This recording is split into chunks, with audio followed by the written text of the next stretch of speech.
Details చూస్తే జనగామ ప్రభుత్వ హాస్పిటల్లో మంచినీటి సమస్య పరిష్కార దిశగా సిఎస్ఆర్ నిధుల ద్వారా ఈ వాటర్ ప్లాంట్ ఏర్పాటు చేశారు. పార్లమెంట్ పరిధిలో ఇప్పటి వరకు 14 ఆర్వో ప్లాంట్లు నకరేకల్, తుంగతుర్తి, ఆలేరు, జనగామలో ప్రారంభించామని ఎంపీ చామల కిరణ్ కుమార్ రెడ్డి తెలిపారు.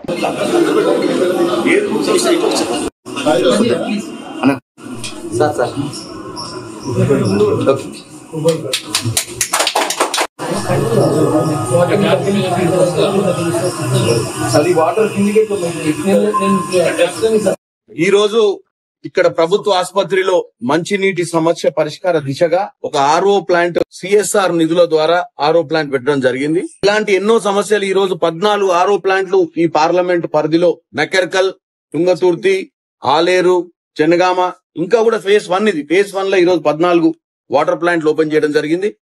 ఫేజ్ 2 లో కూడా ఇంకొక 20-25 ఉన్నాయి. 46 మండలాలు మా యొక్క పార్లమెంట్ నియోజకవర్గంలో ఉన్నాయి. 16 మున్సిపాలిటీలు ఉన్నాయి. అన్నిట్లో కూడా ఉన్నటువంటి హాస్పిటళ్లలో గాని, గవర్నమెంట్ స్కూల్స్ లో గాని డ్రింకింగ్ వాటర్ కి పరిష్కారం చేసే దిశగా ఈ సంవత్సరం సిఆర్ఆర్ ఫండ్స్ అన్నిటి కూడా ఖర్చు పెట్టడం జరుగుతుంది.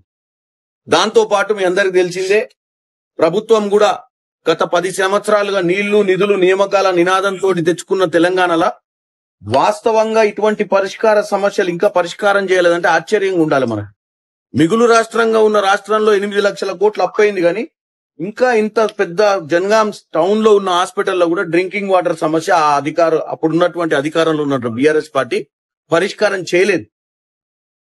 ఇవి అప్డేట్స్.